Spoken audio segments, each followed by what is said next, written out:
Fala pessoal, sejam todos muito bem-vindos aí a mais um episódio do nosso podcast Opcionalizando. Então é um podcast que a gente fala sobre mercado de opções, mercado financeiro, empreendedorismo. Tá? Então a gente está neste exato momento, a transmissão passando pelo YouTube.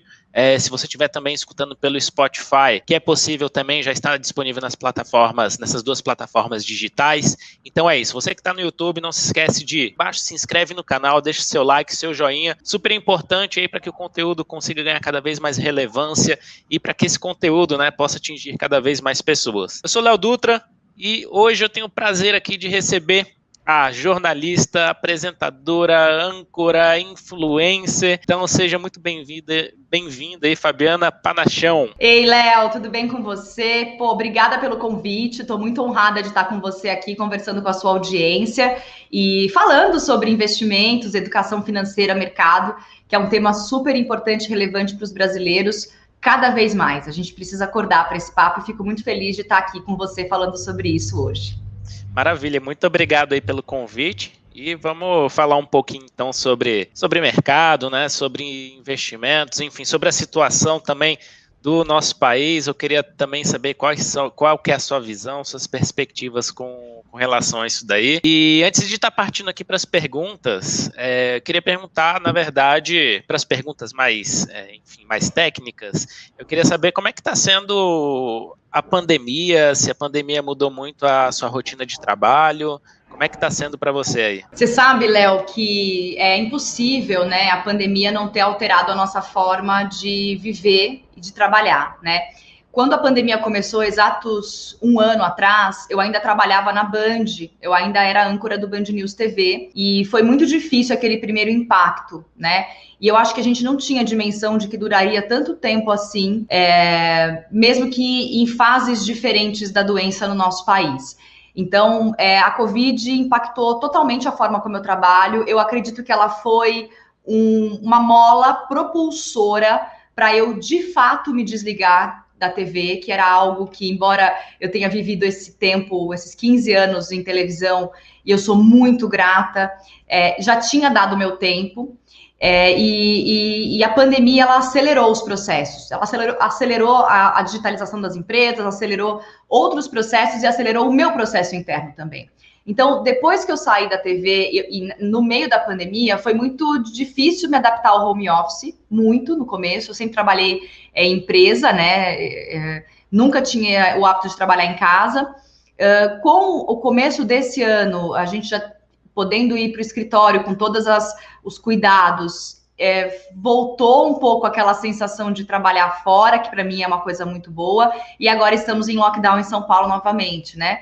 Então é muito maluco como parece que a gente já sabe como mas viver novamente um fechamento completo, que é o que está acontecendo em São Paulo, que pessoalmente eu acho extremamente importante e necessário, ainda assim é impactante. O bom é que a gente tem, hoje eu estou 100% no digital, então isso foi uma escolha muito acertada de carreira e eu posso fazer transmissões como essa, que a gente está conversando aqui, gravar podcast, fazer meus posts no Instagram, continuar produzindo os meus eventos. Então é muito mais trabalhar a questão psíquica do fechamento completo do que em questão de estrutura, porque o digital permite essa mobilidade, isso é muito bom. Embora eu sempre trabalhei muito com digital, mas essa questão da pandemia, de você ficar trancado, não conseguir fazer nada, eu acho que pesou muito a questão de ansiedade. Eu digo por mim, assim, algumas compulsões, como comer bastante, beber muito. Então, acho que não deve ter sido só eu que estou passando por isso, né? Nessa pandemia, muita gente ganhou peso. Eu ganhei bastante peso também. Nossa, eu também. Mas não eu foi acho bom que isso.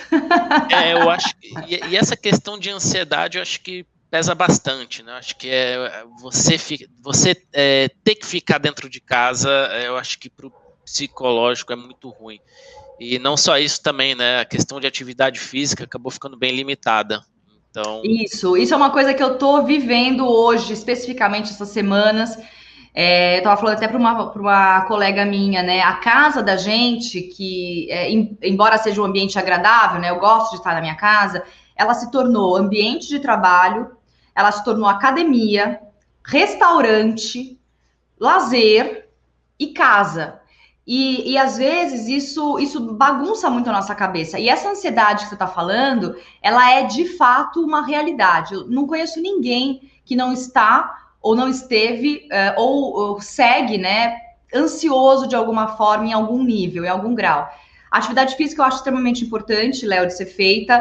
Eu até acabei entrando numa turma online de funcional, comprei peso, comprei caneleira, comprei TRX, me virei aqui, porque realmente comida e bebida foram válvulas de escape, ainda são, principalmente agora nesse novo fechamento. E eu acho que a gente precisa tomar bastante cuidado com a saúde, justamente para não baixar a nossa imunidade, né? A gente tem que estar fortalecido também. Então, é bem difícil mesmo. Acho que a gente ainda tem muitos momentos para atravessar quando se trata de pandemia, saúde e psique, né? O mental da gente. Eu estava discutindo isso, né? Pelo fato de você trabalhar em casa, muitas vezes parece que você não desconecta do trabalho, né?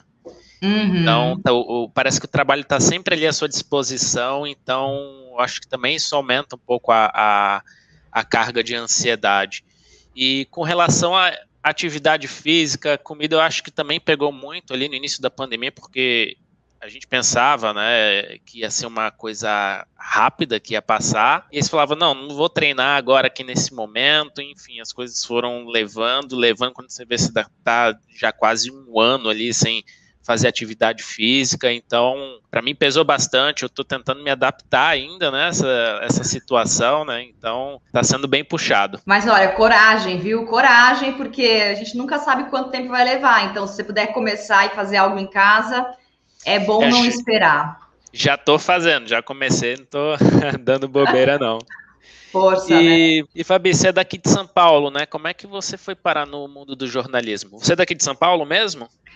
Eu sou nascida e criada em São Paulo, capital. Eu vivi a maior parte da minha vida, né, a primeira parte da minha vida na Freguesia do Ó, que é um bairro da zona norte de São Paulo, um bairro bem antigo, um dos mais antigos da cidade.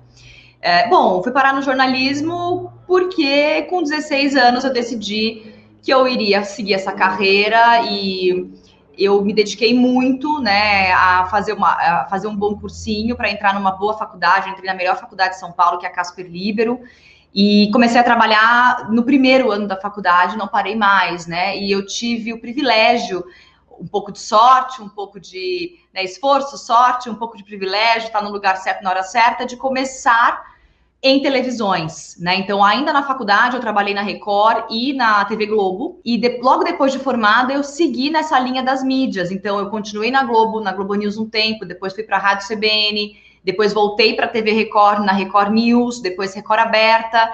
E os últimos 5 anos da minha carreira eu estive na TV Bandeirantes, especialmente no Band News TV, que foi a minha casa nos últimos 5 anos. Então, a minha trajetória ela se deu muito em televisão, fazendo notícia, trabalhando com noticiário factual, né? E isso, nos últimos 5 anos, principalmente na Band, me encaminhou, me catapultou para o mundo da economia e do mercado financeiro e dos investimentos.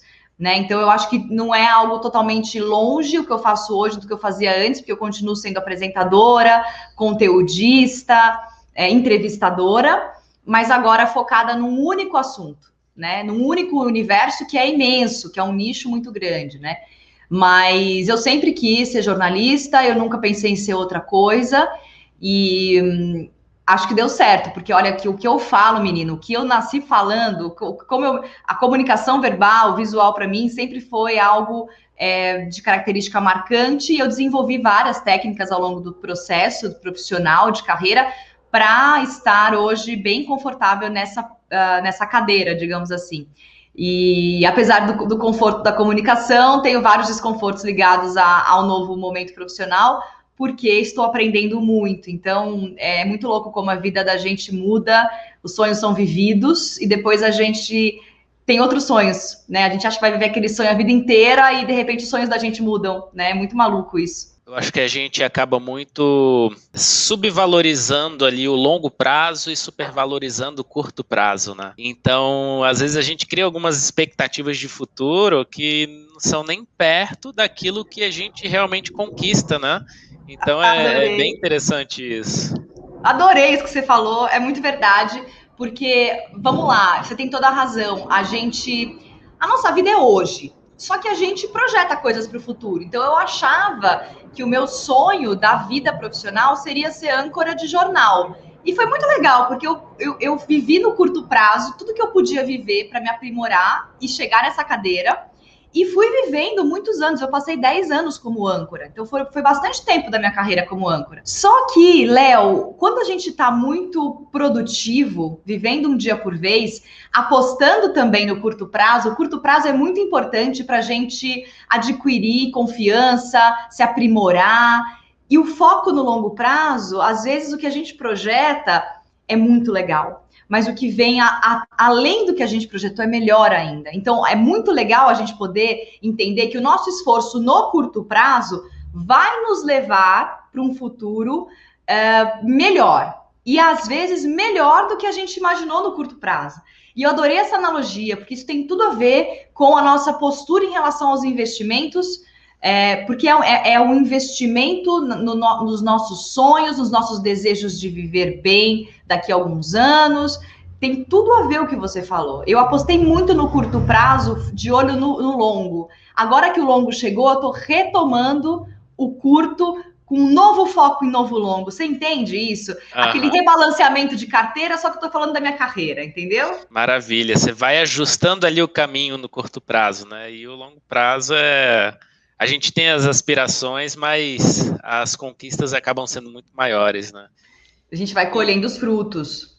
Exatamente. Com relação ao investimento, quando é que você começou a entrar nessa parte de investimento e quando é que você começou a falar de investimentos na internet? Olha, comunicação de investimentos, né? Eu comecei a falar disso de verdade quando eu criei um programa na TV chamado Dinheiro em Foco. Isso foi em junho de 2019, não faz 2 anos ainda, tá? Eu estava há muito tempo já na Band querendo mudar, fazer outras coisas, sair da rotina factual. E o Dinheiro em Foco foi um programa que eu desenhei, desenvolvi, para oferecer educação financeira e falar de investimentos na TV. Traduzir as notícias de economia, sabe? Selic, PIB, Fed, como que ficam as coisas econômicas, como que as decisões políticas afetam a economia e o meu dinheiro. E eu fiz esse programa pensando nisso. Só que, dentro da Fabiana Pessoa Física, eu sempre investi em renda fixa. E eu comecei a me interessar muito pelos investimentos de renda variável. Então, quando eu criei o programa, eu digo que eu criei o programa para mim, para eu poder aprender mais. Porque se eu tinha tantas dúvidas, muitas outras pessoas poderiam ter as mesmas dúvidas que eu.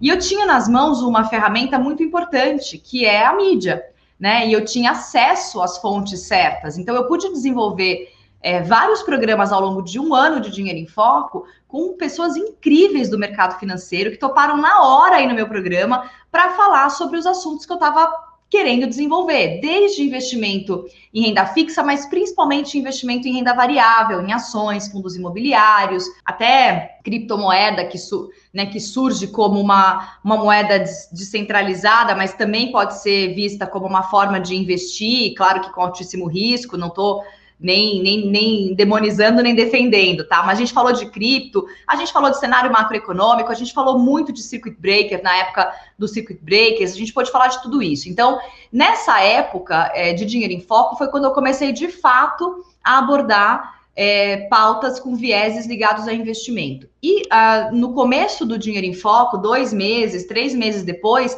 eu já estava em parceria com a EQI Investimentos e com o Transformação Digital, no projeto da Money Week, que é o evento digital, que é aquela mega semana gratuita de investimentos, né, de conteúdo de investimentos para quem quiser se inscrever. E aí foi quando eu fui aprofundando mais os meus conhecimentos até chegar no ponto de sair da TV 1 ano depois do Dinheiro em Foco para trabalhar só com o TD e a EQI, fazendo conteúdo de investimentos. Como eu tinha um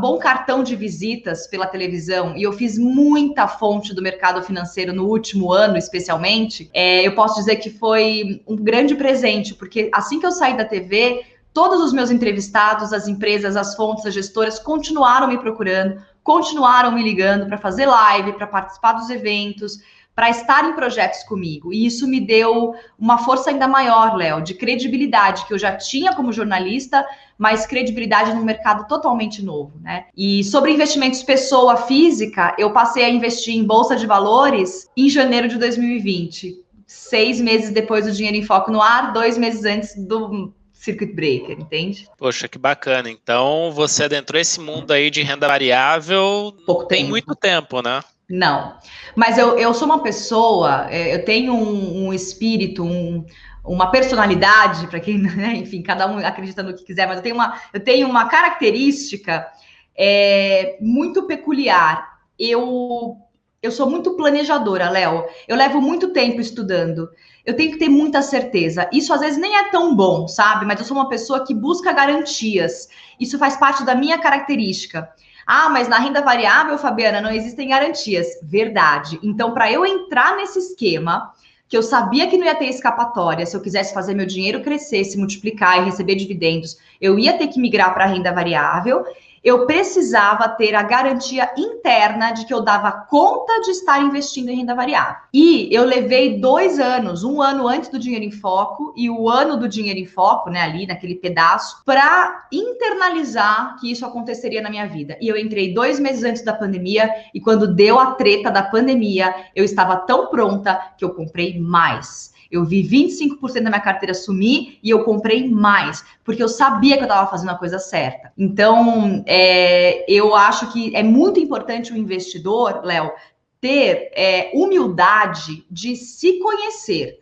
Porque na hora que a bolsa tá bem, que a economia vai bem, que não tem pandemia, que a gente estava num míssil de crescimento, é muito fácil investir e falar que banca as quedas. Mas na hora que vem o fundo do poço, eu vi gente descabelada, vendendo, desesperada, gente que precisava do dinheiro e estava com o dinheiro alocado na renda variável, sem reserva.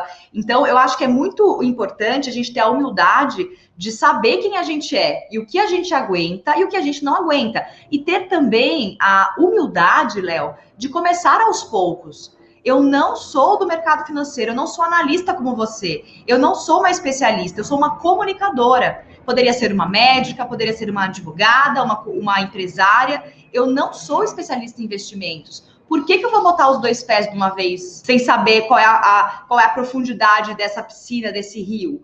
Então, eu acho que isso faz toda a diferença na hora da gente investir. Não é só sobre saber em que empresas investir, é saber quem sou eu para bancar os meus investimentos e as minhas escolhas de investimento. Envolve muito, talvez muito mais a questão emocional, né? Como é que você lida diante de uma grande queda do mercado, por exemplo? Como é que você se comporta se você vê o seu dinheiro, né, o seu patrimônio diminuir, para você depois ter a paciência de ver ele crescer de novo, né? Então, é muito isso do que você falou, porque independente se a empresa é boa, mesmo que a empresa ela seja boa, ela pode cair 50%, claro. 60%. Então, isso é um ponto importante para que as pessoas, como você falou, comecem com pouco, ganhem segurança daquilo que elas estão fazendo e consiga preparar o psicológico para o que é a renda variável. Como é que foi o seu início assim, de entrada na renda variável? Você ficou com aquele frio na barriga ou não? Foi tranquilo? Cara, não, foi legal, porque além do que eu tinha adquirido de conhecimento, todos os professores, analistas, gestores que eu conheci entrevistando, é claro, né, Léo, eu como jornalista, eu tenho acesso a essas fontes. Se eu pegar o telefone e quiser falar com o Breda, eu ligo pro Breda e falo com o Breda. Com a Luíse Barça, eu falo com a Luíse Barça. Eu tenho esses contatos. Eu não falo isso para me gabar, não. Eles são pessoas que eu amo, são amigos meus, né? Que se tornaram amigos. Eu falo isso porque eu tive acesso, eu tive esse privilégio de acesso a essas pessoas, porque por causa da minha carreira, da minha profissão, com toda a humildade do mundo. Então, quando eu entrei, eu não estava sozinha. Eu tinha alguns amigos, né? Tive o Will também comigo, tive alguns amigos que seguraram na minha mão e que eu estava muito planejadinha, eu sabia o que eu tinha para fazer. Você está falando de uma coisa importante agora, né, da gente ir devagarzinho. O que fez toda a diferença para mim, Léo, é não pular a etapa da reserva de emergência. E esse é um papo que muita gente que está entrando agora torce o nariz. Ah, mas eu sou empregado CLT, meu salário não diminuiu na pandemia, se eu for mandado embora eu tenho o meu fundo de garantia mais 40%. E as pessoas subestimam subestimam o acaso. O acaso existe, né? E pode acontecer com qualquer um revés na vida. A gente não tem como prever isso, né? Uma pandemia mesmo foi um revés para muita gente que estava ancorado no CLT e perdeu o emprego, teve salário reduzido, não recebeu os direitos ou demorou para receber os direitos e não tinha de onde tirar dinheiro porque não tinha uma reserva. Então, para mim, quando eu entrei na renda variável, eu não tive medo, porque eu tinha uma boa reserva de emergência e como boa canceriana, viu? Eu gosto desse negócio de signo. Como boa canceriana, sempre tem um dinheirinho embaixo do colchão. Canceriano tem uns dinheirinhos escondidos em tudo quanto é canto, assim, sabe? Tipo, eu sabia que eu tinha uma reserva, eu tinha 3, 4 jobs muito bons, muito gordos para entrar, que não foram cancelados com a pandemia, graças a Deus. Então, quando eu entrei, eu botei 70% do meu patrimônio. Por que eu botei 70% do meu patrimônio? Porque eu tinha reserva fora desse dinheiro, tinha esses dinheiros previsíveis entrando, tinha emprego fixo, também tinha o fundo, se eu fosse mandado embora, o que não aconteceu. E eu coloquei 70%, Léo, porque a minha vida pessoal permitia isso. Eu não sou casada e eu não tenho filhos. E eu tenho um bom rendimento mensal. Então, a minha perspectiva é muito diferente de alguém que é um casado com filho, por exemplo. Mesmo que tenha 2 rendas em casa, você tem outros gastos, outros custos, outras necessidades, né? Para quem vive uma realidade como a minha, que ainda tem 20, 30, 40 anos de trabalho pela frente, porque eu nunca quero parar de trabalhar, e tô numa fase que eu tô recebendo mais pelo meu trabalho, porque eu tô numa fase um pouco mais madura da carreira, eu entendi que mesmo que eu perdesse tudo, que não era o objetivo, e eu sabia que não ia acontecer, eu ainda conseguiria me recuperar. Porque o meu patrimônio está muito alocado em imóvel, eu tenho um imóvel, e o que eu tinha de dinheiro na mão, que era um dinheiro bom, eu sabia que se desse tudo errado, Léo, eu conseguia recuperar trabalhando. Então, eu calculei todos esses pontos que só servem para a Fabiana, não serve para mais ninguém, não é para ninguém fazer igual, copiar, é para olhar para si mesmo, mas para a Fabiana serviu assim. E eu segurei na mão dos meus amigos especialistas e com 20, 30, 10, 15 anos de mercado e entrei nos ativos que eu considerei corretos. E eu comecei investindo em ações, não trabalho com fundos ainda, na época eu não tinha ETFs, eu comprei ações de empresas que pagavam bons dividendos. Eu foquei nisso no meu primeiro ano de investidora. Em janeiro desse ano, eu já tenho uma estratégia um pouquinho diferente. Eu continuo nos papéis, eu não saí dos meus papéis, eu sou uma buy and hold ligada em dividendos, mas hoje eu já estou em ETFs, um pouquinho alocado em mercado internacional, e a gente pode falar um pouquinho disso, de cenário, para a gente entender o que a gente pode fazer para não perder tanto com a desvalorização da nossa moeda frente ao dólar, que é a moeda, né, lastro global, mundial, né? Aquela que a gente usa como parâmetro. Então, mudei um pouquinho. Vou até falar uma coisa aqui, entrei até num pouquinho, assim, em utility token, só para brincar, só para ver o que eu sentia. E, de novo, percebi que eu sou uma pessoa que tem estômago para volatilidade, porque tenho muito controle, quero garantias, entro só onde aguento, e aí eu entrego, eu confio. Então, lá, o meu utility token faz assim, cara. Nunca vi uma coisa como essa no mercado. E estou muito feliz em mudar e ir mudando a minha estratégia de investimento, porque, de novo, eu sou uma investidora iniciante. Eu ainda tenho espaço para fazer grandes mudanças se assim for necessário. Estou falando besteira? Você que é analista e é especializado aí? Não, perfeito. Eu acho que isso daí é o ponto, é você entender o que você aguenta, né, no mercado, no sentido de, e se tudo der errado? Eu estou preparado para isso? Então, esse é um ponto perfeito, né? E cada um, como você falou, é autoconhecimento, é cada um saber de si, do que você pode ou não fazer. O que acontece também é que a taxa de juros acabou caindo bastante, né? Então, muitas pessoas acabaram migrando para o mercado de renda variável, muitas vezes sem ter, naquele momento, um perfil. E eu falo naquele momento perfil porque o perfil muda também. Hoje você pode ser conservador, amanhã você pegar mais confiança e se tornar uma pessoa mais arrojada, né? Então, isso daí também eu acho que é um processo em que você vai se conhecendo, e acho que não só o fato de se conhecer, mas nós mudamos todos os dias, né? Então, esse processo de evolução também faz parte de como é que a gente acaba atuando no mercado. Mas perfeito. Hoje eu também tenho boa parte do meu capital lá fora, só que eu opero muito mercado de opções, né? Eu não sei nada de opções, eu sou bem leiga, até ganhei um curso do Luiz Fernando Roxo, ainda não fiz, mas porque eu acho que é uma coisa muito ainda acima do meu conhecimento agora, e eu acho que muita gente está entrando em opções sem saber como operar direito, e você deve estar vendo muito isso. Eu acho muito perigoso, né, esse mercado de put, de opção, sem a pessoa ter o conhecimento básico ou uma rede de segurança. Por isso que é muito importante a gente estar com pessoas que são experientes, né, na hora que a gente está investindo, ter um assessor ou ter uma mão como eu tive, porque senão, cara, é muito perigoso. E eu acho que opções deve ser muito legal, né? Deve ser de fato uma opção muito boa para fazer parte dos investimentos. Mas, de novo, onde eu não conheço, eu não me meto. Eu vou aprender para poder fazer. Mas gostei de saber que você está na maior parte aí em opções, viu? Bem bacana. O mercado de opções, né, ele tem várias frentes. Você pode fazer estratégias de renda, que você, através de um ativo, você fica gerando um fluxo de renda.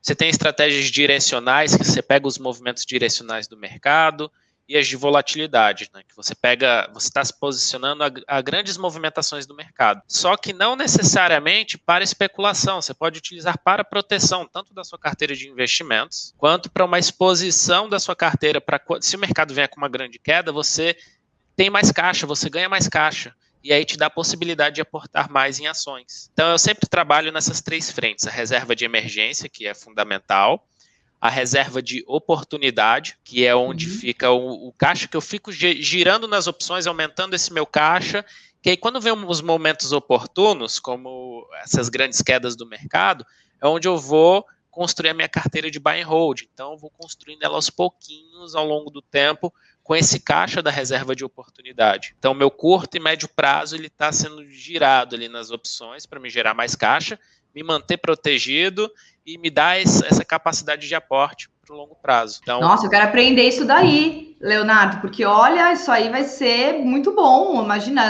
adorei. É uma outra forma, eu sempre falo, né, que a gente tem 3 formas de fazer dinheiro. Uma é trabalhando formalmente, né, enfim, prestando serviço. Outra é na renda extra, né, todos os meses fazendo renda extra, atendendo outros clientes ou atendendo pessoas fora do seu círculo de carreira. E a terceira forma é através do dinheiro que é gerado pelos investimentos, seja, como você está dizendo, você aumenta teu caixa para ter mais aportes, seja através dos dividendos, né, do aluguel dos fundos imobiliários, do dividendo das ações. Então, eu acho muito bacana ter essa outra forma de fazer renda, né, essa terceira forma de fazer renda, de um jeito bem experiente, para você não ter surpresas. Agora, você falou que você investe no exterior, você opera opções no exterior também ou só opções no Brasil? Eu opero, porque assim, no Brasil, como eu sou analista, tenho restrição para estar operando, né? Aquilo que eu recomendo.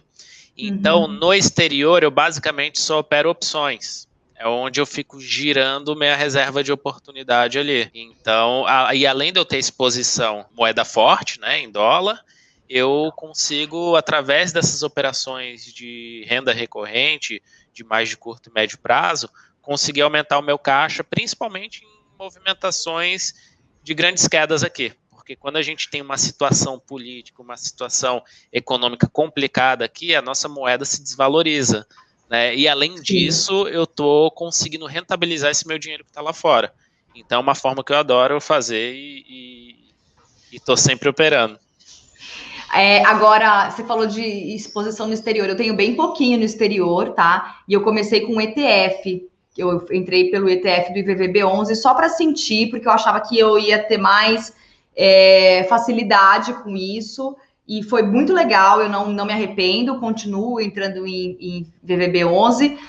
Não estou recomendando, só estou dizendo que foi assim que eu fiz, mas tem BDRs, tem como investir no exterior diretamente, né? E esse é o meu objetivo, abrir uma conta numa corretora no exterior e comprar 2 empresas específicas que eu gostaria muito de ser sócia para começar a ter uma renda que vem de uma moeda mais forte. Porque hoje em dia, na minha carteira de ações no Brasil, as ações que mais estão em alta, Léo, são aquelas que estão com lastro em dólar. Então, basicamente, papel e celulose, commodity, né, petróleo e gás. Então, é o que está em alta mais na minha carteira, com uma alta mais expressiva. né? Fora o ETF também que está indo muito bem. Então, eu acho que, de novo, eu estou no meu primeiro ano, um ano e pouquinho só de investidora, né? Mas como tenho bastante acesso a essas informações e tenho pessoas muito legais para conversar, como você e outros especialistas, eu acabo tendo ideias e podendo estudar melhor sobre que tipo de investimento fazer. E eu acho que essa é a grande dúvida do investidor, mesmo quem já não é iniciante, né? O que comprar, né, Léo? Eu acho que essa pergunta é muito feita. O que eu devo comprar? Onde eu devo entrar? E isso é uma resposta que, a não ser que você tenha um assessor de investimentos, que eu também acho excelente, acho muito bom, ou que você assine research também, que eu acho excelente você assinar e ter lá as análises e tudo mais, você vai ter que estudar, porque ninguém vai poder responder para você o que você vai comprar, né? Tem empresas que eu não entro de jeito nenhum, porque não tem a ver com o que eu acredito como serviço para o mundo. Não acho que é uma coisa legal, não é só porque eu não acho que vai durar, é porque eu não concordo com a empresa. Então, é muito particular isso, né? Sim. Essa questão de estudar ela é fundamental para você se sentir seguro. Você só tem segurança daquilo que você conhece. Exato. Então, se você entra num negócio que você não tem conhecimento de como funciona, é natural que você vai ficar inseguro. E aí, na insegurança, suas emoções ali à flor da pele, quando acontece alguma coisa, você acaba muitas vezes agindo emocionalmente. E aí que mora o perigo, né? Acaba agindo com o coração ou com o estômago, né? Não aguenta o tranco e acaba, às vezes, até realizando prejuízo, né? Que foi o que muita gente fez na época dos circuit breakers, lá em março do ano passado. Exato, exatamente. E vamos falar um pouquinho aqui de cenário. Eu queria saber o que você está achando aí da questão política, econômica, principalmente com essa questão aí da pandemia, do posicionamento do governo. O que você quando é que você acredita que as coisas devem começar a andar melhor, devem começar a melhorar? Olha, Léo, as coisas só vão andar para frente no Brasil quando a gente vacinar as pessoas, ponto. Não tem outra. Quem vai salvar o Brasil sanitariamente, economicamente, é a ciência, e nada mais do que isso, né? Eu acredito piamente nisso, e eu acho que o nosso governo deixou muito a desejar quando se trata de combate à pandemia, com rapidez, com velocidade, com responsabilidade. Não à toa, né, que nós estamos vendo aí agora o quarto ministro da Saúde, né, entrando para tentar resolver o problema que a gente está enfrentando, essas trocas de cadeira, não só desse ministério, mas de outros, os embates com o Congresso na hora de pensar nas reformas, o embate em relação às privatizações. Eu acho que o Brasil ele tem N questões sérias em que é necessário ter um Congresso e um governo muito fortalecido e muito alinhado, né, e aliado para poder fazer com que as coisas andem. E a gente não vê essa realidade no Brasil, né? Então, a pandemia ela veio, na verdade, só para escancarar ou piorar ainda mais uma situação que não era das melhores. A gente levou um ano inteiro do primeiro ano deste atual governo para conseguir aprovar a reforma da Previdência, que eu acredito que era uma reforma importante de ser feita, que foi ventilada em todos os governos anteriores, todos, né? No governo do FHC, no governo Lula, no governo Dilma, foi de fato iniciada no governo Michel Temer, pós-impeachment. O Temer é um presidente que é totalmente impopular, né? A maioria das pessoas, ou movimentos grandes, reclamavam, né, do impeachment, e justamente por ser um governo impopular, ele pôde fazer uma mudança tão impopular quanto essa, porém necessária para diminuir o rombo, né, dos nossos gastos. Embora eu também tenha opiniões bem importantes sobre o que eu acho que a Previdência deveria fazer no nosso país. Acho que a gente tem um país com muitas dificuldades e acho que a gente demorou muito para retomar os cintos quando se diz respeito a cuidar dessa questão do teto, dos estouros do teto e tudo mais. Então, nesse governo atual, demorou muito tempo para fazer a reforma da Previdência, ela levou um ano inteiro praticamente. Depois logo veio a pandemia, que foi um ano muito duro. Acho que o enfrentamento não foi bom do governo e acho que ainda está patinando. E só o que vai salvar a gente é a vacina. Porque enquanto a gente não tiver vacinado e protegido, mesmo que tenham novas cepas, a gente vai vacinando as pessoas, isso vai com cuidados na rua, com máscara, com todos os cuidados sanitários, isso vai fazer com que a nossa retomada econômica aconteça de fato. Porque quando a gente ia retomar a economia de verdade pós-previdência, reforma da Previdência, veio a Covid. E o mundo inteiro enfrentou problemas graves, né? E o Brasil, que já tinha problemas internos suficientes, patinou ainda mais. Então, eu acho que o que vai salvar a gente é a vacina. Enquanto isso não acontece, Léo, a gente vai seguir dessa forma, entre abre e fecha. É a minha visão, tá? Mas eu espero que a gente consiga abrir com condições sanitárias. Mas o que eu vejo é que só a vacina vai resolver isso. Agora, temos aí outras reformas importantes para serem encaminhadas, temos um governo já de olho na eleição do ano que vem, e temos uma economia que tenta se ancorar em algo mais sólido. A taxa de juros foi muito para baixo, os especialistas falam muito isso, que talvez tenha ido mais baixo do que deveria ter ido, de fato, mas foi uma mudança importante. Agora vai ter uma correção, hoje e amanhã o Copom está reunido, esse episódio vai ao ar um pouquinho depois, nesse mês de março que o Copom está reunido, né, para aumentar a taxa de juros, porque a inflação está acima do esperado e precisa ter um equilíbrio. Então, eu acho que nós temos um desafio muito grande pela frente e acho que isso se reflete muito no mercado financeiro. Fevereiro foi um mês de muita oscilação, março tem se mostrado um mês de bastante oscilação e mercado bem de lado, porque a confiança dos investidores estrangeiros e brasileiros está capenga, porque a gente não sabe de fato quando a gente vai ter mais segurança para aumentar a produção no Brasil, para aumentar, então, aumentando a produção, aumentando o número de empregos, e aumentando o número de empregos a gente ganha mais dinheiro e consome mais, isso é uma roda que tem que girar. Né? Então, enquanto essa confiança não for restabelecida, com resultados mais concretos da economia, a gente vai seguir patinando. Então, o que eu acho? É muito importante o investidor, primeiro, como pessoa física, fazer renda extra, e pessoa jurídica fazer muito dinheiro extra, buscar novas fontes de renda para compensar essas perdas que a gente teve, e investir de uma forma inteligente para compensar a desvalorização da nossa moeda. Porque ficar só alocado em Brasil me parece muito arriscado hoje em dia. Eu tenho, como eu te disse, a maior parte no Brasil, só tem um pouquinho lá em ETF, mas eu quero aproveitar e entrar, porque eu acho que isso vai fazer diferença lá na frente. A gente vai se recuperar, a economia vai voltar, é cíclica. Daqui quanto tempo? Não sei. Pode ser que demore mais do que a gente gostaria, pode ser que não, mas eu preciso fazer algo para que eu possa proteger o meu patrimônio nesse período. Né? Eu acho que é nesse viés, porque não adianta eu ficar olhando o que o governo está fazendo hoje, Léo. Eu não acredito muito nisso. Eu tenho que torcer para que eles façam a coisa certa. Enquanto isso, eu estou fazendo o meu corre aqui. Porque se for depender de prazo, de políticas, a gente já viu por outros momentos que não é bem por aí que funciona, não é bem por aí que o baile anda, entendeu? A gente não pode ficar à mercê, né, da política e da situação do cenário que tá. Acho que é um bom momento para a gente parar, refletir, ver como é que podemos nos reinventar, até com uma mente empreendedora. O brasileiro não tem essa cabeça empreendedora. Eu acho que muita coisa está mudando justamente por causa dessa necessidade que as pessoas veem de poder empreender. O digital também está chegando aí, trazendo uma nova frente, né, para que as pessoas possam, de fato, empreender. Então, assim, eu vejo assim, que muita coisa está mudando.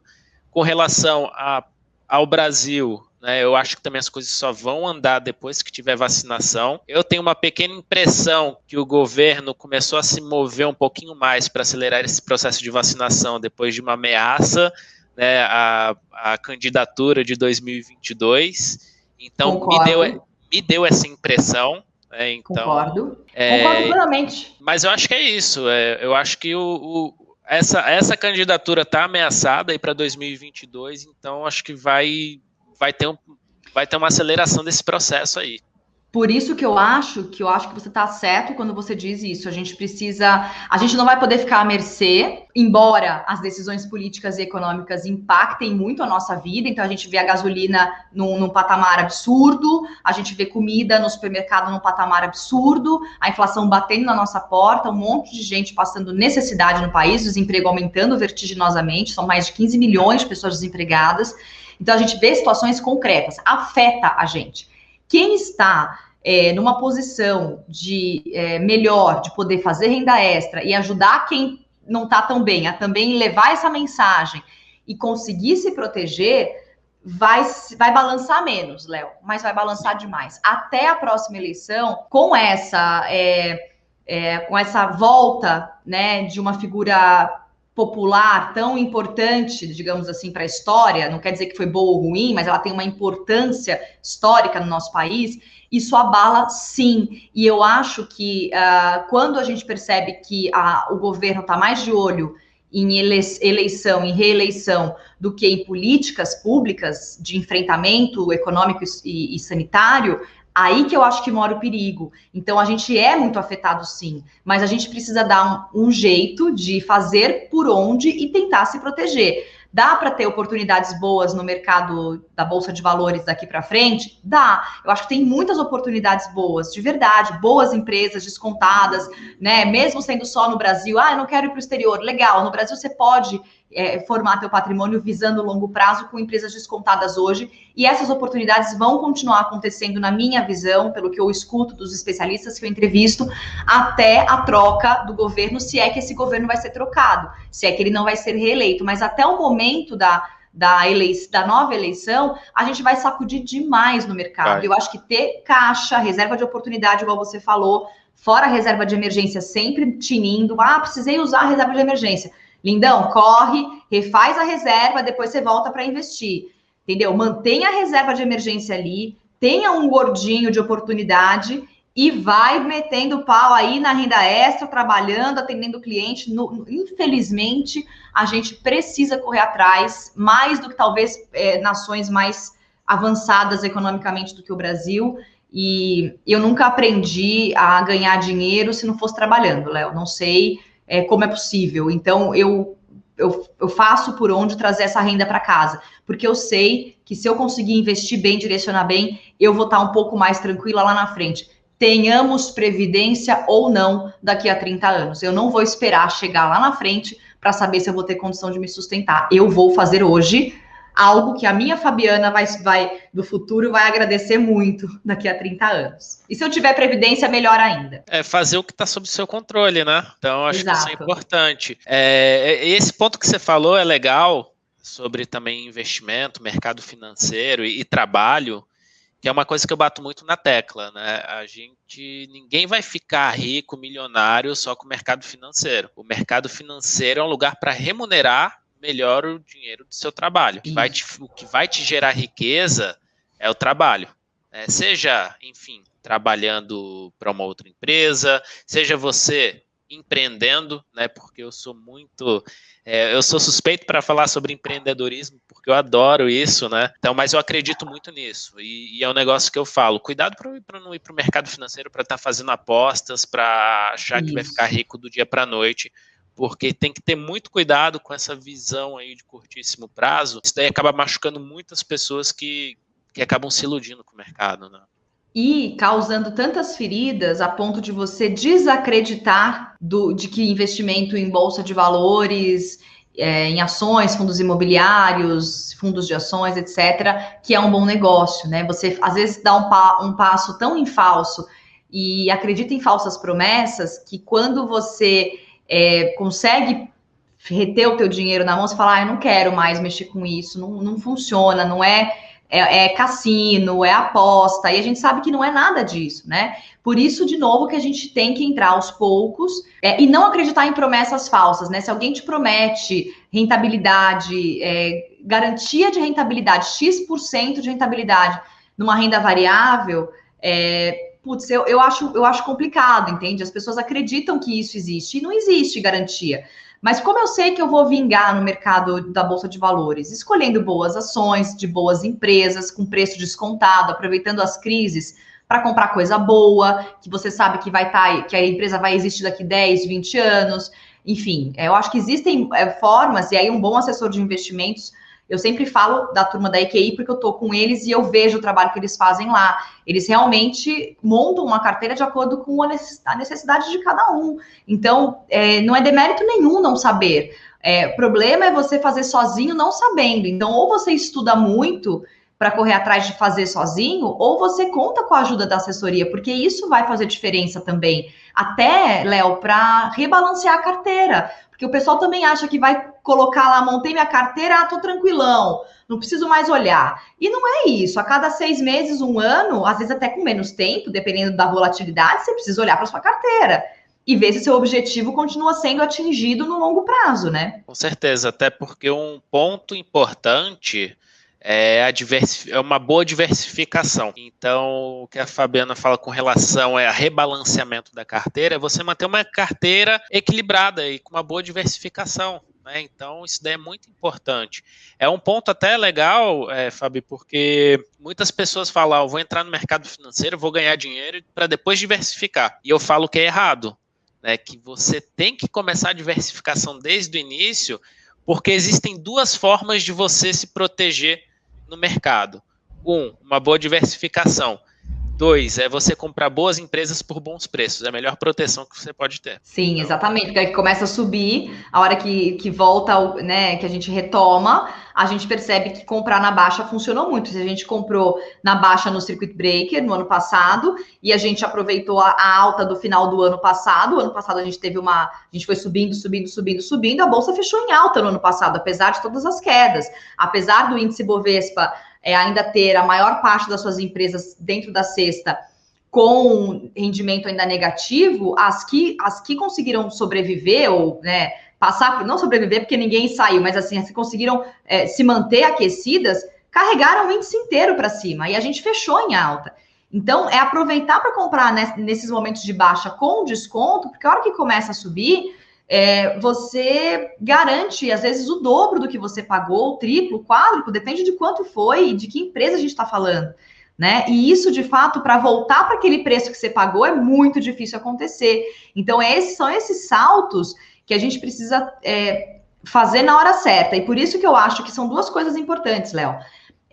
Todos os meses aportar, né? Então, eu sempre uso assim essa formulinha. Eu tenho lá uma porcentagem do meu rendimento mensal que vai para os meus investimentos em bolsa de valores. Dessa porcentagem que eu tiro daqui 20% desse bolinho e coloco numa reserva de oportunidade. Não invisto na hora. E os 80% eu invisto. Na hora que eu recebo, eu já invisto. Eu já compro as boas empresas, as que eu quero acumular papel, porque eu sei que pagam bons dividendos. Nesse começo, tentando não olhar tanto para a coluna de patrimônio, olhando um pouco mais para o número de papéis, porque eu sei que essas empresas vão vingar e vão continuar indo muito bem. E esses 20% que sobraram, é a minha reservinha de oportunidade. Ela pode ser usada tanto no mesmo mês, então lá para o dia 15, 20 do mês, deu uma baixa, aproveito para comprar uma empresa com esse dinheiro, ou reforçar as posições do que eu já tenho que caiu, ou eu guardo. E aí, quando vier uma super oportunidade, tem lá uns 20% de um mês, de outro tem um bolinho, e eu tenho esse dinheiro para aportar também. Então, é não só ter a reserva de oportunidade, mas ter o hábito de todos os meses aportar, com o objetivo. Não é assim, só vou comprar quando estiver na baixa. Até pode, mas eu acho que o hábito de fazer, o hábito construído mensalmente, vai te dar ainda mais disciplina e mais conhecimento de movimentação de mercado para você seguir aportando e conseguir fazer o movimento certo quando vier uma oportunidade dessa, que você pega a sua reservinha de oportunidade e engorda o seu bolo com ações baratas, né? Então, eu acho que esse hábito a gente precisa adquirir muito rápido no mercado, porque depois que a gente adquiriu o hábito, é difícil você pegar aquele dinheiro dos investimentos e gastar em outra coisa. Hoje em dia eu falo, se eu quero gastar em outra coisa muito off, eu faço renda extra para isso, e pontual, né? E a renda extra do mês também vai para investimento. Eu acho que a gente tem que pensar muito nisso, Léo. A criar esse hábito é muito importante. Eu estava até conversando com um aluno ontem, né? E ele estava falando justamente isso. Quando você pega o gosto pelo mercado financeiro, de comprar boas empresas, você começa a gostar de fazer aquilo, você muitas vezes se força a poupar para estar investindo. Ele estava falando justamente isso, ele começou a fazer planilha, quanto é que eu posso guardar para o próximo mês eu colocar no mercado, que ele foi tomando gosto de estar fazendo aquilo. Então é muito legal, né, esse hábito, esse processo de investimento. E assim, a gente tem eu vejo assim, né, a gente tem uma função, a gente tem uma missão muito grande na educação financeira do país, né? Eu falo isso sempre porque a nossa educação financeira ela é muito defasada, tanto na base da educação quanto na educação de alto nível, né? Eu já vi diversas pessoas diversos médicos, por exemplo, que não têm educação financeira nenhuma, né? E como é que você vê isso, Fabi?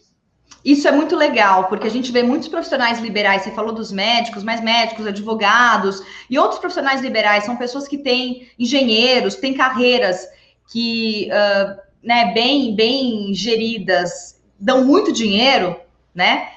Muitas vezes não conseguem, não sabem aonde colocar o dinheiro.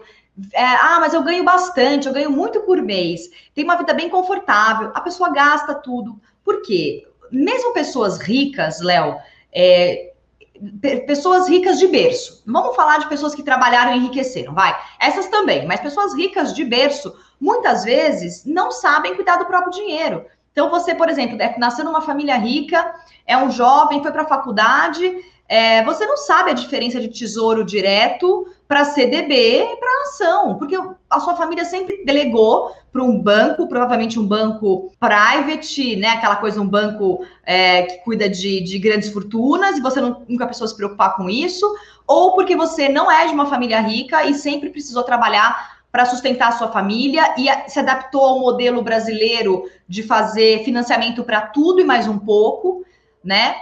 Ou se acostumou com o rentismo no Brasil, quando a Selic era 14 e pouco por cento e você ganhava isso numa poupança, então você nunca precisou se preocupar com a educação financeira, e num país onde não há interesse, né, em fomentar a educação para nada, muito menos financeira, fica difícil.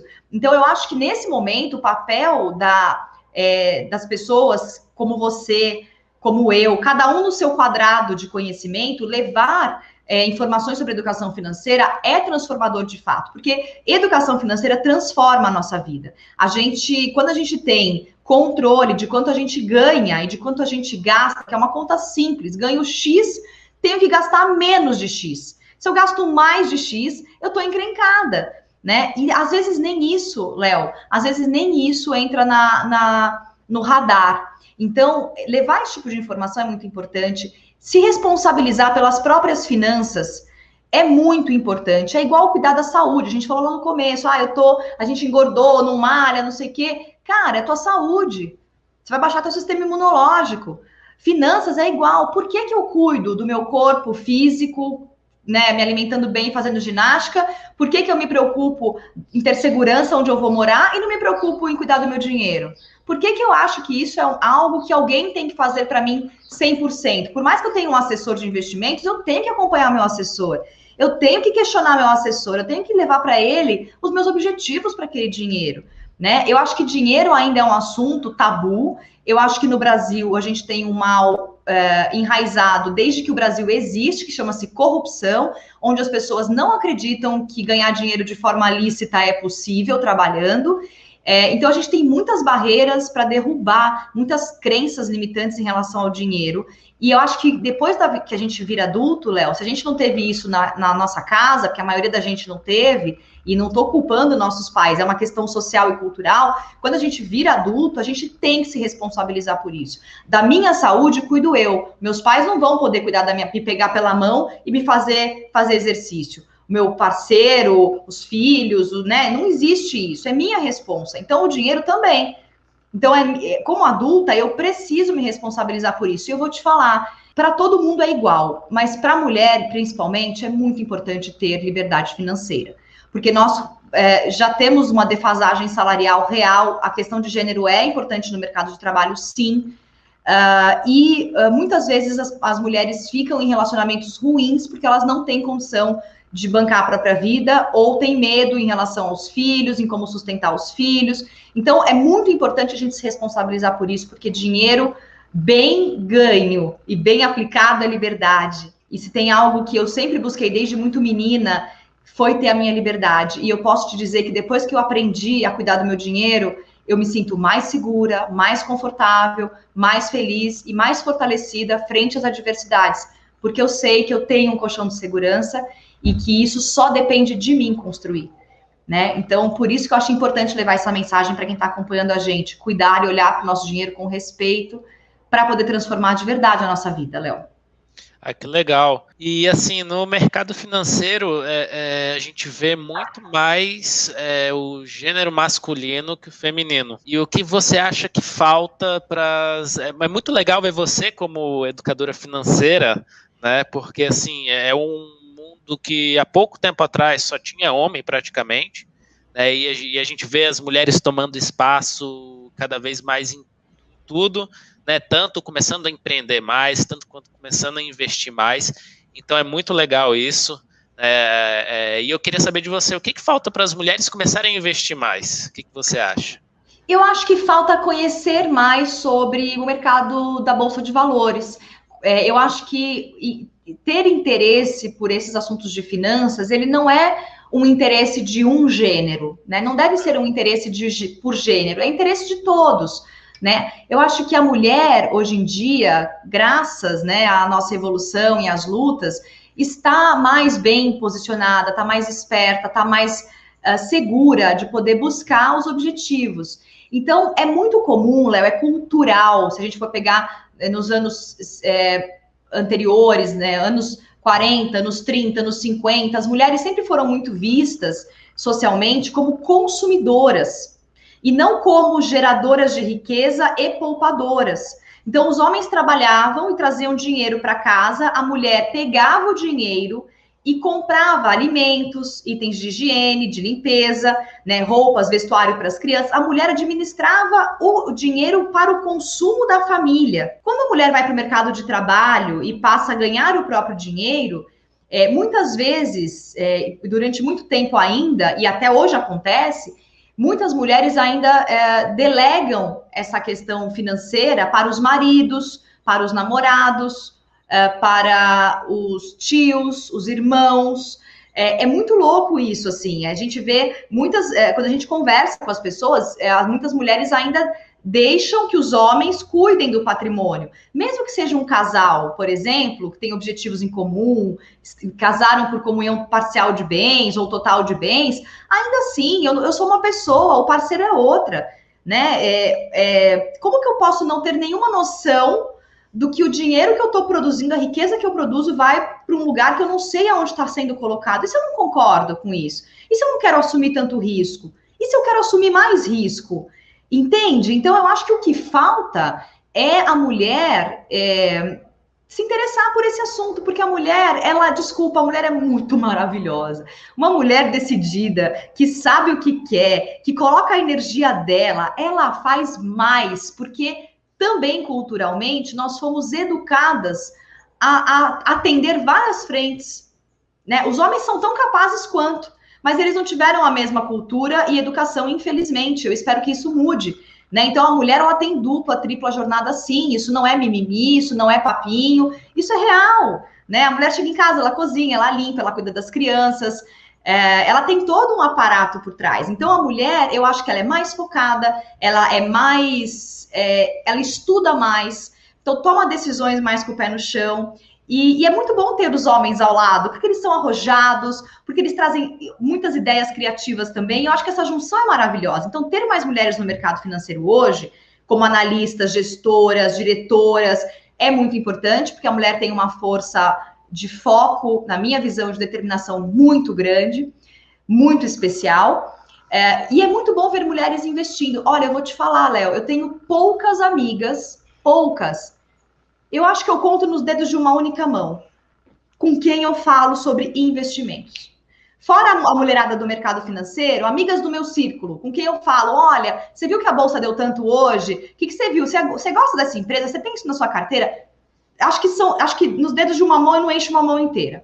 Então, eu acho que está na hora da mulherada começar a ser empoderada ainda mais, fazer o corre e torcer para que os homens também colaborem nessa igualdade de gênero, social e de direitos, porque a gente não vai fazer isso sozinhas, a gente precisa dos meninos com a gente. E eu espero que essa luta no mercado financeiro esteja cada vez mais em avanço, que as mulheres estejam cada vez mais, porque, de fato, faz diferença ter um time mais diverso. É até melhor para a empresa, é até mais lucrativo para a empresa ter um time mais diverso trabalhando ali dentro. Eu acredito muito nisso. Não, com certeza. São complementares, né? Então, acho que é fundamental, assim, para a evolução, crescimento. Eu falo mesmo aqui na empresa, a gente começou a decolar quando começou a ter mais mulheres aqui dentro. Então, é super importante, né, isso aí. Então, é bem legal você se posicionar, você estar à frente como uma influenciadora financeira, levando a voz das mulheres. Então, sim, isso é muito legal. E olha, 70% do meu público é homem. 70% do meu público não é mulher. Tá? Eu acho que por conta do jornalismo, eu tenho um público mais masculino, que continua, essa porcentagem não diminuiu. Eu ganho muitos seguidores, mulheres, que eu fico muito feliz, mas a maioria ainda é homens. E eu pessoalmente, eu não faço um trabalho direcionado para mulheres, Léo. Eu faço um trabalho para pessoas, para brasileiros e brasileiras. O meu interesse é que todos tenham acesso a essa informação, que todos possam evoluir, e se for uma mulher no meu perfil, que ela possa falar disso com o parceiro dela, o irmão, o pai, a família, as amigas, e se for um rapaz homem, que possa falar com a parceira ou com o parceiro dele, e ela se for uma mulher com a parceira dela, que possa ter essa troca, tá? Eu acho que é isso que é o mais importante. Eu não quero falar só para mulheres, embora eu ser mulher pode atrair mais mulheres para o interesse desse assunto. Eu acho isso fantástico. Mas o meu objetivo aqui é ser democrática com todo mundo. Eu respondo as mensagens no meu inbox, uma a uma. Sou eu que respondo, eu estou sempre atenta ali, porque o meu objetivo é ajudar as pessoas, sejam elas homens ou mulheres. Embora eu entenda que a luta das mulheres é muito importante, eu sou total, né, dentro dessa luta, eu sou feminista sim, né? Feminista é o conceito de que mulher é gente, basicamente isso, na minha visão. Nada mais do que isso, é gente como o homem é. Mas eu sou muito, meu perfil é muito amigável para ambos os gêneros, né? E eu me dou muito bem falando para homens também. E eu sou muito agradecida porque eu sinto muito respeito vindo pelos homens no meu perfil.